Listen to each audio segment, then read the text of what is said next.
There we go. There's my full face. I got the stream stuff up on it too.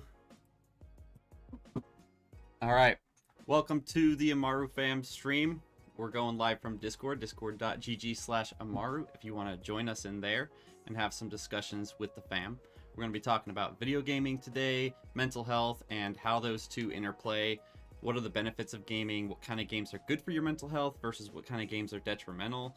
The Amaru game itself was built on the principles of making a fascinating, immersive game that was not addictive, but was entertaining. And I think they accomplished that really, really well, in my opinion. The Six Wing Studio is awesome. And we got Gabe in here, actually, the founder of Six Wing Studio, who is going to be joining in the discussion, sharing his background and a little bit of his gaming experience, what's helped him. Obviously, he built a whole game around mental health and helping people with their mindfulness that is incredibly fun and cute, but not addictive.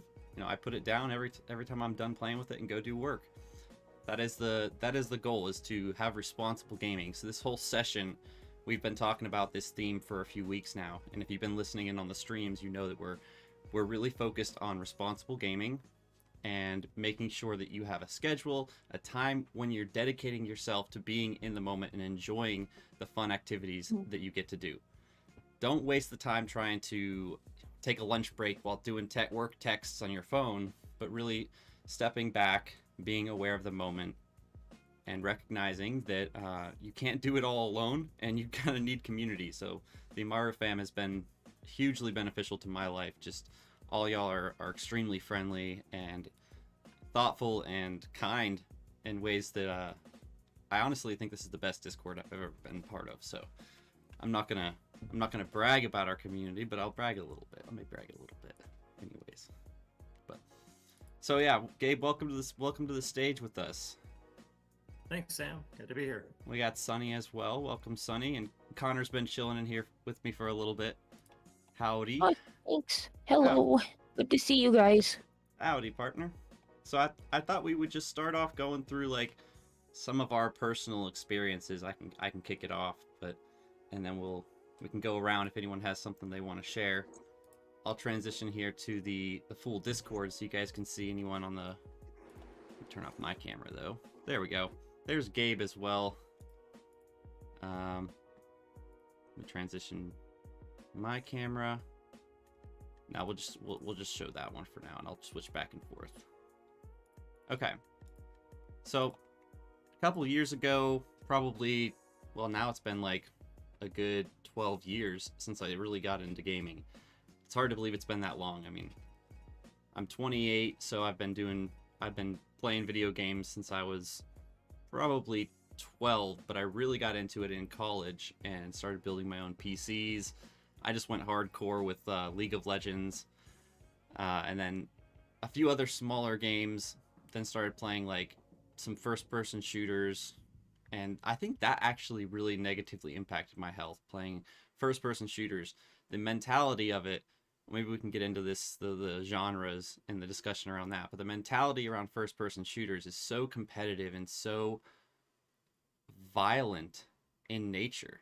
Like, yeah, you can break it down to like, oh, CSGO is just a 5v5, same thing with like soccer game or something. You know, it's just a friendly competition. But no, people get worked up about this stuff. They rage. They go into fits of rage, and not everybody. There's really some responsible CSGO players, and there's people who play it and they don't have any problem. But there's also the younger generation of kids who are playing those kind of games and seeing how adults rage and how they let it impact their mental health, and they think that's okay, which I really don't. I don't think they're necessarily good for your mental health in the way that some other games are built to be. I don't know. What do you think, Gabe? Have you ever played FPS games? I mean, I've played some FPS games and I've played some horror games, and I take certain delight in them. But I would say, perhaps more to your point about the toxicity of certain online communities.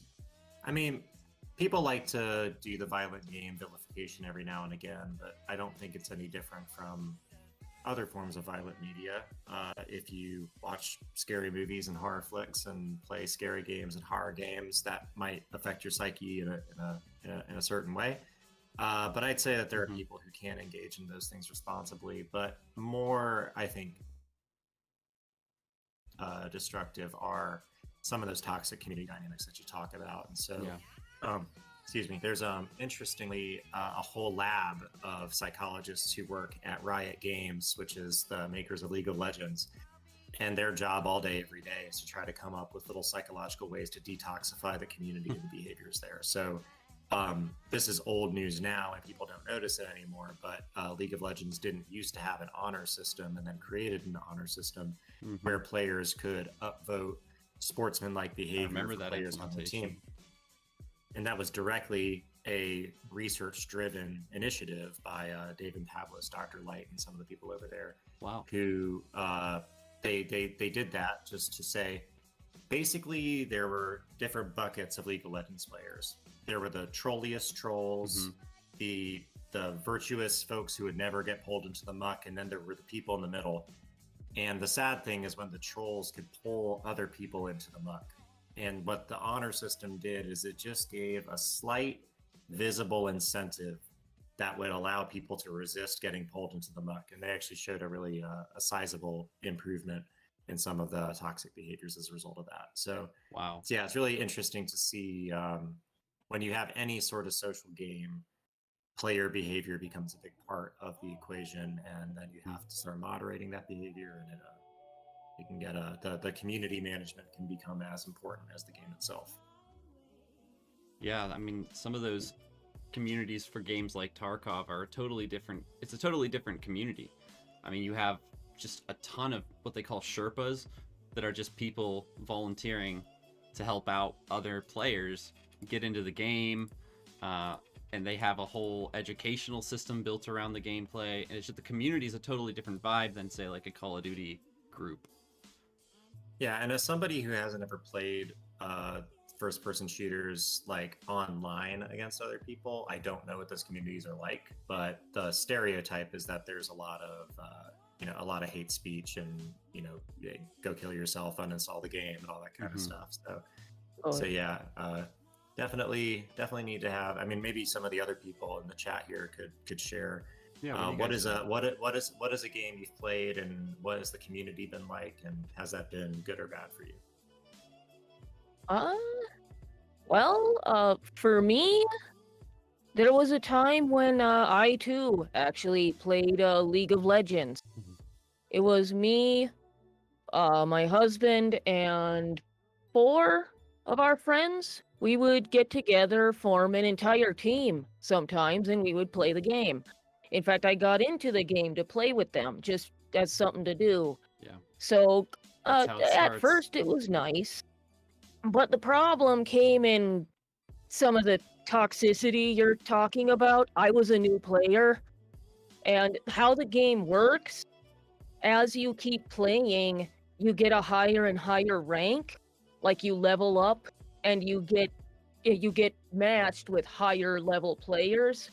And my friends were a lot better at the game than me, so me just sort of kind of riding their coattails, as it were, I got pulled into higher and higher matches with them.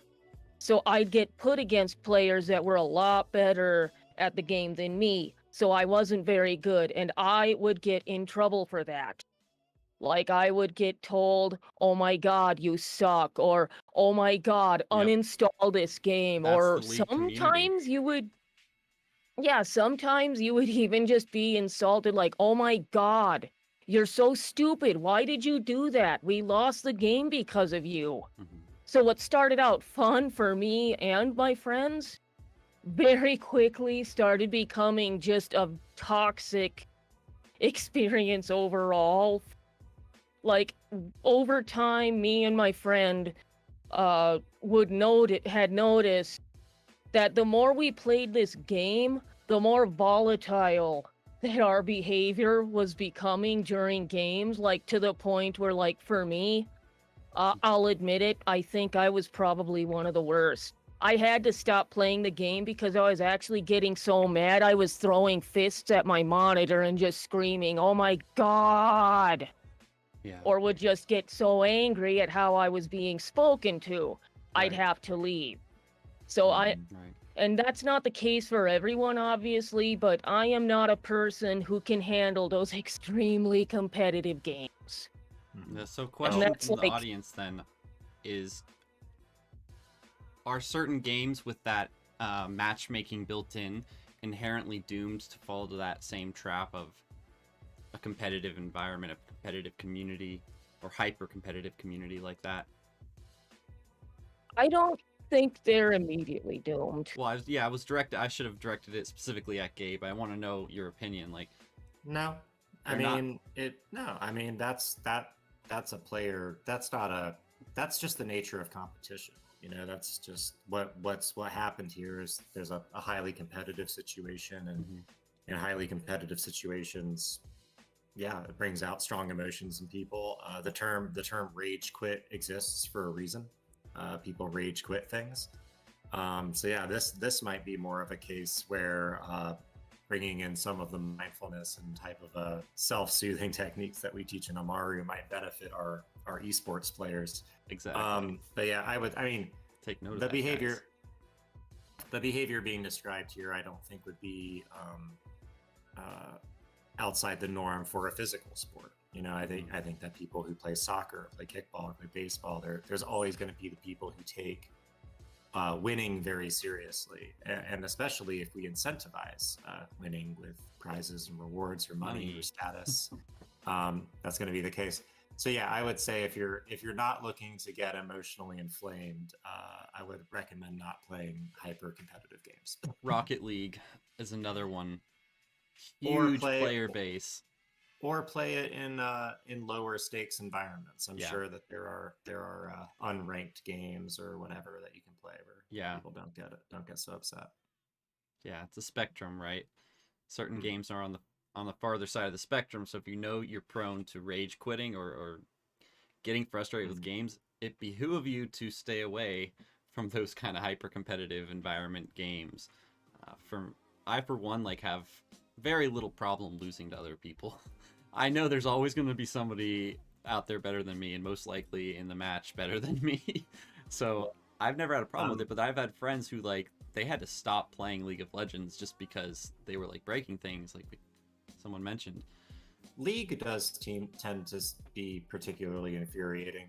I think that does come as a result mostly of community dynamics, because it's not just the game being hard or competitive. It's people trolling you and griefing you that can make people particularly angry. Yeah, what was I gonna smurfing, say? people smurfing. Yeah. Basically, everyone would cheat the gameplay mechanic of matchmaking, and they would play against different ranks than they really were, their skill level.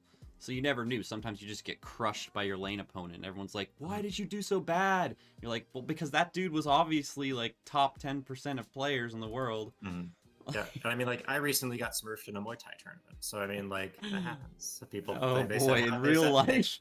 Yeah, they said, "What's your experience?" They said, "What's your experience level?" I said 6 months. This guy said 6 months. This other guy said a year and a half. I got completely rocked, and then the guy who said he had 6 months went and beat the guy who had a year and a half. And yeah, we're all pretty sure he had more than 6 months. But yeah, it's all good. I've never heard of that happening in real life, but I guess that makes sense. I mean, smurfing existed before video games.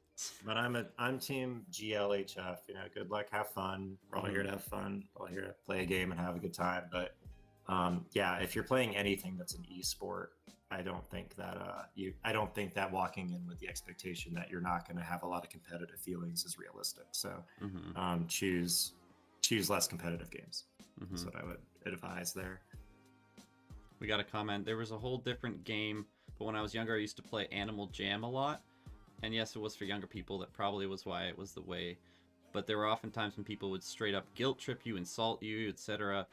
Like I said, it's full of young people, so I can't really 100% blame it. That's kind of why I ended up just playing the game with my friends rather than other people in the app. Yeah. Yeah, there's a big difference in the online experience of playing with people that you know versus playing with randos on the internet. With League, I would always play with randos on the internet, so I had a particularly terrible time. But if you have, but it seems that Sonny, I think it was, who was speaking earlier, didn't matter. It turns out that playing with your friends in this case actually strained some relationships. Yeah. We've all got I that had the friend same who thing takes though, this seriously. and it was the other direction. Like I stopped playing online ranked games for League and started playing with my friends, and we would have like 10 people in a lobby on Discord all playing a custom game, and we wouldn't even go online. We would just play custom games all day. And that was actually a lot of fun because we'd balance it. We'd be like, okay, we know Jack is diamond and we know Susie's diamond. Let's put them on opposite teams. I know they want to play together because of the mechanics, but we'll separate the talent. And that's what we do in Rocket League too. I don't play like any online Rocket League.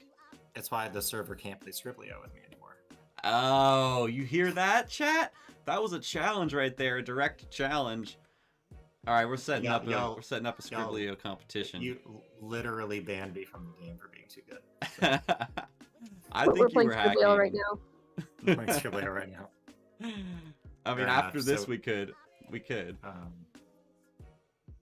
game time isn't an official event anymore because it was just cluttering up our events, but it does still exist in my mind. We should still play some games. Anyone can start a Scriblio game, and I will jump in there. But yes, so there's categories of games. There's esports, and then there's like storyline based games. I mean, are there other categories that you would say fit, or we should break them down into? I mean, you got your puzzle games, you got your adventure games, you got your RPGs, you got go deeper layers. But in terms of this like types of games that impact you based on the community, I think there's a big difference between communities of esports gamers and communities of like role playing or all the other kind of games, basically. If the topic today is sort of around responsible gaming, then let's I guess look at some particular mechanics that it's not necessarily the game genre or the game content that's the issue, but let's look at some mechanics that might be problematic or that designers could think about when they're designing games as to whether or not to be sort of supporting of a player's time and autonomy or detracting from. So adding competition to a game, there's pros and cons to that. I think we've already talked about them, but let's talk about things like randomness and loot boxes, right? So if you've ever played a game that has loot boxes, what loot boxes are is they are slot machines. All right, it is literally there have been decades and decades of research done on slot machines to like what is the way to make them absolutely the most addictive, right? And we can get back to some pretty fundamental psychology on this. If you ever heard of a guy named B.F. Skinner, B.F. Skinner was a behavioral psychologist in around the 1950s. And he did lots of fun experiments on rats and pigeons. So if you've ever seen like Pinky and the Brain, you got the two lab rats in the psychologist's lab. That's a B.F. Skinner sort of thing. And so what he would do is he would take these rats, he'd take these pigeons, and he would condition them to do all sorts of wild stuff by like, have them pressing buttons and pulling levers and running mazes and all this sort of stuff. And he was doing a lot of manipulation on reward and punishment to see if he could get these animals to do this stuff. And what he found was, let's say that we have two different cages. We had a rat in each cage. And in one cage, the rat learns that if it presses the lever 10 times, it will get a pellet of food. And in the next cage, there's a rat that pressing the lever will give him food, but it's not every 10th time. It's an average of the 10th time. So it's randomized. He will still get the same amount of food overall as the rat who gets it with the 10 press. Okay? But on the one cage, what they'll notice is the rat will wait till it's hungry, and then you'll come and you'll mash it 10 times and you'll get the food. What they'll see in the other cage is that the rat will just continually mash that button because they never know when the reinforcement is going to be delivered. So it's a fixed ratio schedule versus a variable ratio schedule. And variable ratio schedules are just the most addictive for human psychology. We love getting prizes based on random chance. It's how lotteries work. It's how slot machines work. and it's how loot boxes work. The idea that I'm gonna like, spin the wheel to get a prize is just something that we absolutely adore. So if you see games that have a lot of loot box mechanics in them, these are designers that are taking steps to make the game addictive. So you can be aware of that. Mm-hmm. It also, unfortunately, makes the game more fun. It's just the nature of it is that fun can be addictive. But we can be choiceful in how we reward that kind of behavior. And I think, when it comes to online games in general, whether it's Call of Duty or World of Warcraft or any of these games, League of Legends, there's nothing stopping you from, as soon as you get out of like one match, immediately jumping into the next match and jumping into the next match. And if you start throwing like random rewards in there, that can get even more addictive. And maybe a person came in just to play like one game or for 30 minutes, but instead ends up playing 10 games or for 3 hours and doesn't get sleep or doesn't get their work done or whatever it is. And that can be problematic. So companies like Blizzard with World of Warcraft did is they created a mechanic where if a player takes a break and then comes back and plays, they actually get sort of a well-rested bonus in the EXP that they get over the next little length of play. These are the types of mechanics that designers can start to put into the games to do things like reward taking breaks and more healthy and responsible behavior. So yeah, we've got a pretty good, robust playbook of like, if we wanted to make a game as addictive as possible, this is how we would do it. Fortnite. Yeah, but we need to, as an industry, if we realize that like gaming addiction is a problem or if it's really being destructive, we can start sort of following guidelines to not have as many of those mechanics present in our game, which we certainly do with Amaru all day long.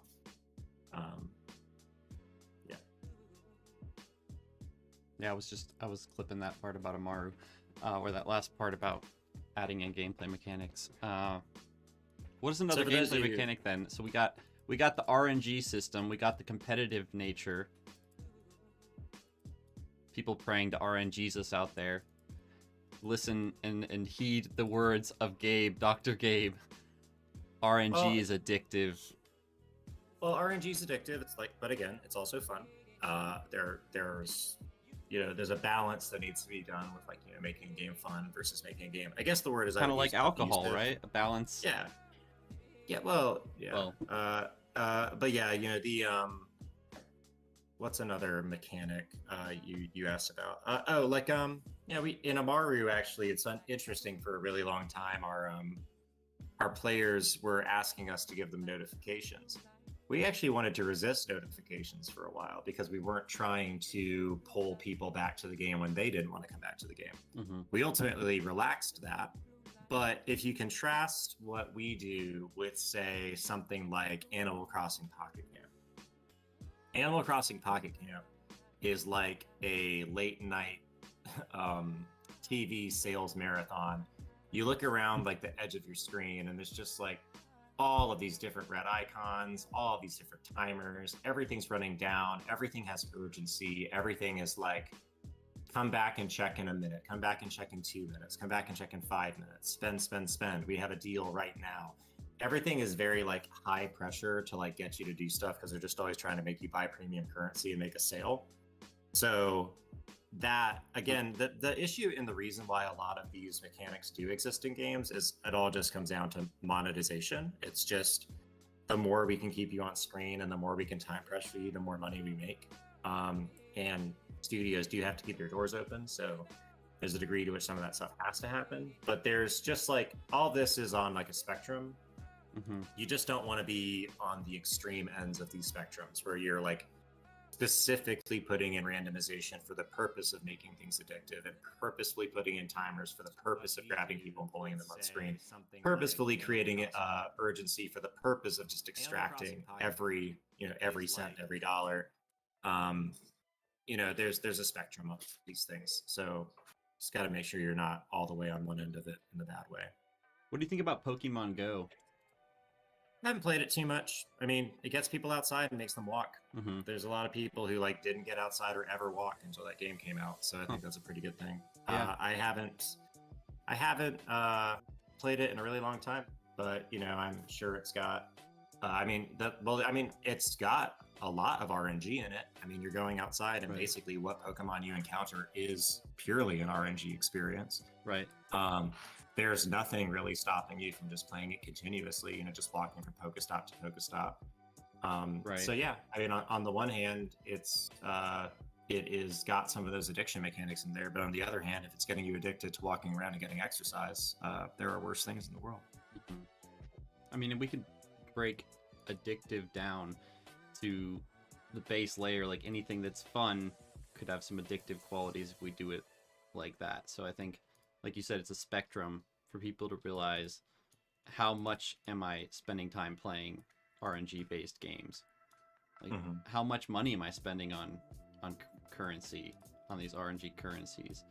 Like I've had friends put thousands of dollars into Rocket League and League of Legends, just thousands and thousands on I mean, it's one thing to have customization and have options for people to change certain character traits of the game as they want. It's another thing to be like pushing these constantly on people. I don't know. I mean, what do you think about adding marketplaces? You mean allowing players to sell and trade with other players? Yeah, like Steam does with the Steam, the CS:GO stuff. Yeah, I mean, it's definitely adds an actual monetary value to game stuff, which is going to promote the idea that people play the game to literally farm stuff to sell it, which, yeah, I mean, sorry to be all gray area about everything, but I'm going to be gray area about that too. I mean, in some cases, it sounds like a place where people could make money by playing games, but in another, it would definitely incentivize greater addiction, and also just like you wonder sometimes too if it sort of detracts from the overall spirit of the game and like what it was trying to achieve when everything becomes about like the money of it. So yeah, sorry, pretty gray area on that too. I mean, yeah, I guess I'll let you be gray area. I think it's better to have somebody who's reasonable than have an extremist. I think that's one of the qualities I like about so you. You're not a black and white, like this is the only way. Well, I was very black and white about making Amaru like completely not have any of the types of mechanics in it. It started a lot more, I guess, wholesome, but as you also have to run a business and you also have to make sales, you have to sell stuff and put in notifications because people request them and stuff like that. I have to answer your community and start moving into the gray. But I'll say, in Amaru, for instance, basically we got getting back to the question about RNG and fun and making it fun. There are things in Amaru that are purely for fun. I know Bonk the Baddies is purely for fun. Playing the tile, puzzle game is purely for fun. And that's great. I think that pure fun is a wonderful thing that games deliver, and that's what they should be. But we added an energy meter for Amaru so that if you played for 15 minutes, Amaru would need a nap. And then you can get back to, go back to your day and do what you need to do and come back and play the games as you want to. And it just stops you from, playing mindlessly for 2 hours or whatever that may be. I actually love that mechanic built into the game. Yeah. And I think, I've heard of some other people doing stuff like that. I think Zach was putting that kind of element into gameplay where you can't just play for 10 hours straight. Even if you have money, even if you have unlimited money, like. And people will come to us and say, like, don't tell me how to play the game. I'm an adult. Don't be so paternalistic, blah, blah, blah. But, I'm like, well, go play a different game. Yeah. Well, I mean, as the game creator, you have that flexibility there. Yeah. Yeah, I do. So how have people, I mean, let's see, do we have any questions first? I'm going to be on it. Let me read these questions. I want to be honest. Animal Crossing Pocket at one point, I lost interest. Can't remember a specific reason. Okay. Yeah. I mean, I haven't even played many mobile games, to be honest. Like, Amaru is probably the mobile game I've played the most, just minutes. I have like 600 minutes in one of them, in one of the meditations. And it's probably my most frequently checked mobile app, but at the same time, it's helped me get more done than a lot of other apps just because of the productivity boost from actually doing the meditation. So it's like if you build in an element of fun and an element of benefit together. Yeah, and so we found we follow guidelines from an organization called the Center for Humane Technology, and they're a bunch of ex-Facebook, ex-Google tech people who spent the first part of their careers making technology ruthlessly addictive, and then spent now the second part of their career feeling really bad about it and trying to advise people on how to not make the stuff that they made. So we advise just paying attention to these guidelines. Let's see, Connor, I'm going to be honest. What I like about Amaru is you don't have to really do something all the time. The way I use it is that I do self-care goals each day, and then when I don't feel like playing the mini games, I simply send them to a 90-minute exploration, and then I'll see, do I want to do a guided practice or I'll play a mini game. If not, send them on another exploration and repeat. Connor is playing the game exactly as we designed it, which is great. We wanted people to come in, check in, do your self-care, get your currency, take care of Amaru, and then you may notice that we designed the game so that whether it's getting the collection points that allow you to unlock, the collections for your different environments, or whether it's the beads that you get or foods that you get from exploration, they are on the exact same reinforcement schedule as if you did that for mini games. So you're getting the exact same stuff, and you can choose each time, do I want to spend time on screen? And if I don't, I can just send them on an exploration and I can still get the same prizes. So there are some ways that I would design that a little bit differently in the future. I think I might divorce mini games even further from those mechanics and make them more about high score based and have like online leaderboards and stuff. But that is actually moving me more into the dark side to do that. So, but that might be what I do in the future. So basically, you're saying the energy allocation only allows for you to either do the mini games or meditation. Mm-hmm. Wait, no, either the mini games or explore. Yes, and basically what it's saying is that if you are coming to this experience for a self-care experience, we're never going to say, you are forced to play the smack the baddies game, and you are forced to play this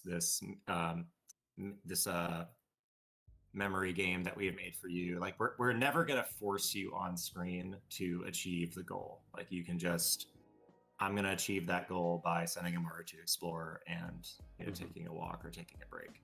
So that's why we decided to do it that way. Yeah, I can attest to that. You can basically use it as a tool and just do the basic take care of pet Amaru, feed Amaru, and then do your goals. And you don't have to do anything else. But you're... And tool is exactly the word that we were going for. So, with that's another Center for Humane Technology type observation, is if you look at social media or if you look at most apps that exist, generally speaking, they're free. And the reason they're free is because you and your attention are the product, not the thing that you are using. So what they are doing is they're selling your attention and your data to other people. And so what companies like Facebook do is they turn social interaction into a slot machine. So when you log on to Facebook, there is a possibility that somebody has interacted with you in some way, and they notify you of that with a nice red colored icon, which is the signal that your brain most associates to alarm, and I need to pay attention to it right now. And so you get onto Facebook, and maybe, and I struggle with this every day because I have to post social for what we do with Amaru. But in order even to get to the place where I want to post social, they are going to try to pull me off course in 9 different places to get me pay attention to different content, because that's what they're designed to do. So they have gamified basically social interaction and attention, and use that to keep people on their platforms as long as they possibly can. So so be careful out there with that. Tying that back to the tool thing. So what Tristan Harris talks about with the Center for Humane Technology is that a bicycle is a tool because a bicycle is never trying to get your attention. You use the bicycle when you want to and for no other reason. Facebook is not a tool. Like, you use it to connect with people, but Facebook is also constantly trying to get your attention, to get you to do other stuff that you did not set out to do when you went to go pick up your tool. So we wanted Amari to be a tool. We were not trying to take people anywhere other than where they wanted to go. And mission achieved. I mean, there's a lot of testimonials out there from friends of mine, and we post some of them, share some of them. Sometimes we don't share enough of them because it really is changing lives. And I mean, the community here is a testament to that, because it's probably the nicest group of people I've ever been around, and that comes from being mindful and being aware of yourself first. Only then are you able to really impact other people's lives for good. So I think this community is doing a great thing, and Gabe, you're also doing a great thing by focusing on these principles first in the development of Amaru. And if I'm not mistaken, Amaru 2 is in the developmental strategy phase, correct? Yep. Keeping it very vague for the time being, because we have extremely limited resources with which to pull off anything at all. So I don't want to set big expectations, but I am, definitely in the early design phases of what the next Mario experience is going to be. Exciting times. Yeah. Exciting times. You heard it first here on the Amara Fam stream. Invite your friends. So I think there's going to be some opportunity as well to watch the development process. If you're around the stream, I think it's going to be probably early mornings. So a lot of you will be at work or in school or something, but we'll have some recordings and clips from good stuff. We'll keep you in the loop for sure. These principles, though, are at play in Gabe's mind all the time, and I really wanted to get into a little bit of that and get some personal experience or personal testimonies from other people. What other games have you played that have helped you get through tough times? Doesn't have to be fitting a specific category or anything. It can be a board game that got you through being sick, a bad cold, Moncala, card game, anything you can think of. Well, I actually own a Moncala game, and it's been a while since I played it, but I just liked how easy it was to pick up and play. Kind of like a There aren't a whole lot of rules to it. It's very small. Like, the board I had could be folded up, and you just keep the little glass beads inside it. So that was always nice. And it's just a nice little activity to keep you and someone else engaged if you're not really up for talking much. It's just something nice to keep your mind kind of active and thinking. What's your favorite? What video game has helped you the most, Sonny? Oh man, it's hard to say for me. See, I've been around since the original Nintendo came out, so I've played a lot of them. I will say the game I've played the most is actually the dinosaur game Ark, and it's because I like taking care of the dinosaurs. Yes.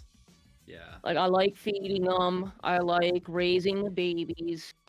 I like having a lot of my wife would get along animals. so well. Yeah. We gotta get you on a server together. I think she's watching the stream, but it's helped her get through pregnancy. So, oh. Yeah. You'll never get enough playing before this. Playing Ark? Yeah. Oh my gosh. I'm gonna start getting her to put up a server, and then y'all should send me your gamer IDs for Steam, or we're doing it through Steam, right? Yeah. We'll set it up. I'm sad. I only have the mobile version because I'm broke. Oh, is it a desktop capacity, or is it just... I don't know. Probably not. You probably can run it, though? Hang on. Let me look it up right now. You should check your specs and see. Because if you wanna play Ark, and we're able to do some Ark streaming, that would be really fun.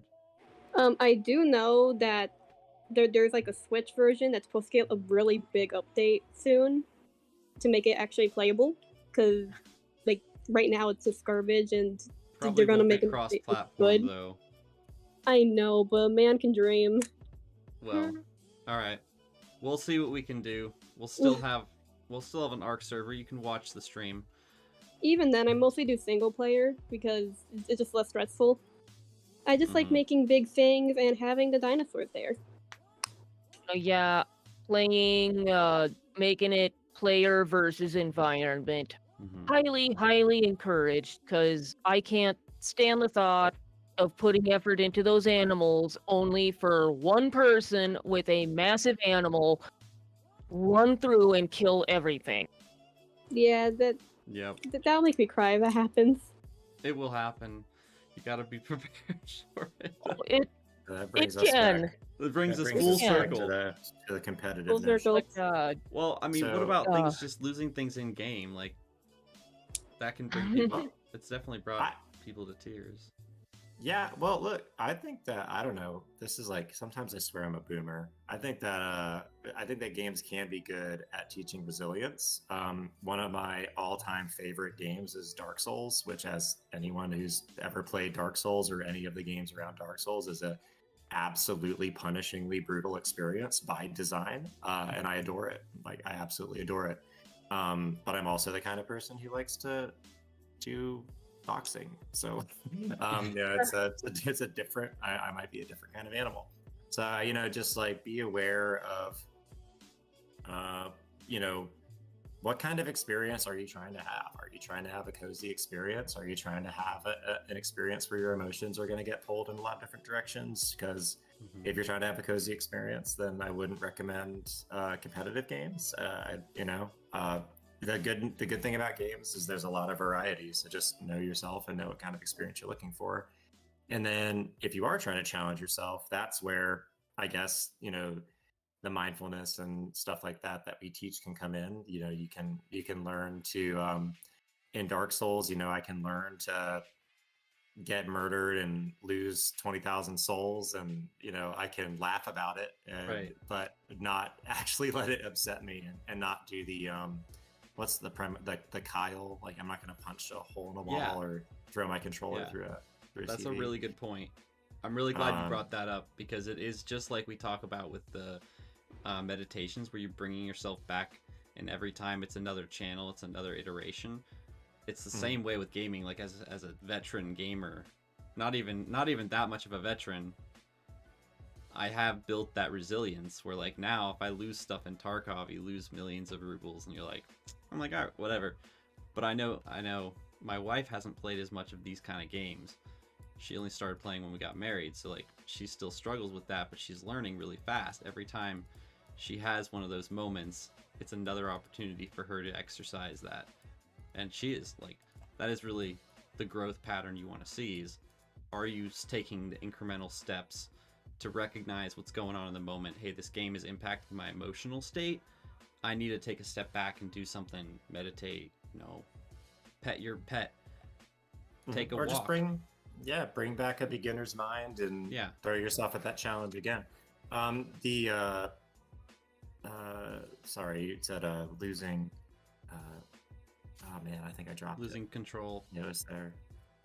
Oh well, I forgot that, but I'll move on to a different point, which is you were asking the question about like what games have really helped you, and I would say there was a low period in my life where having Breath of the Wild to turn to was absolutely wonderful to get lost in. I enjoyed that very much. But I actually enjoyed it for all the wrong reasons. I enjoyed it because it was so addictive and because I could just go and hang out there for as long as I did. But getting back to Breath of the Wild or Dark Souls or what have you, I have found that, especially because I'm playing Bloodborne now, which is like Dark Souls, I have to keep a timer running. I have to tell myself, like, you get to play this game for 90 minutes, and when that timer goes off, that's your 15-minute warning. It's you gotta wrap it up, because you can just get sucked in. Dude, that's next level strats, guys. If you're listening and you have never set a schedule or a timer for yourself to play games, try it. It's good, like, because it's really good. You'll feel better afterwards. the fact that these games are so engaging and get you into a flow state and allow you to have fun, these are good things. It's good to be able to have that experience, but it's not good when, oh, I was having so much fun and I just had to go kill that boss or whatever it was, and now I didn't get any sleep and now I'm thrown off for the rest of my 12 day. hours Like, later. that's just not it's just not quite as good. So yeah, just responsible gaming doesn't mean you can't game, or doesn't mean that like games are vilified or anything, but I have found that especially disconnect every once in a while, use timers to choose what games you want to play selectively based on whether or not you think you're gonna rage. Exactly. First time I started using a timer for gaming, I was shocked at how much more satisfying gaming was when I was allocating time to game. You'd think it would be like restricting, you wouldn't like it, but then you're done and you're like, that was fun. I don't need to play for another 12 hours and feel like crap because my shoulders are all stiff and my back hurts and my foot's asleep and I can't feel my bum. Like, that's not the level you want to get to. So any streamers I work with and the affiliates that we're bringing on, we have a certain agreement that you can't go straight for more than 2 hours without getting up, stretching, taking a drink, and telling your audience to do the same. So that's counterintuitive to what most streamers will say, or a lot of streamers will try to do at least. But we're advocating for responsible gaming here in the Amaru fam community, and that's what Six Wing Studio was all built upon. What Gabe worked into the very foundations of this company, and the reason why I'm working with them today to do this community development. I love being part of this and seeing the impact on people's lives in real time, including my own and my wife's. So thank you for watching. Thank you for joining us. I hope you tune in next time for our continued mindfulness, improve your mental state through meditation and talking about some of the breathing exercises that we do. That's Thursdays at 4 p.m., same time as the stream. So join in the Discord, discord.gg/Amaru, and we'll see you next time. Have a good day. Yeah. Thank you. All right.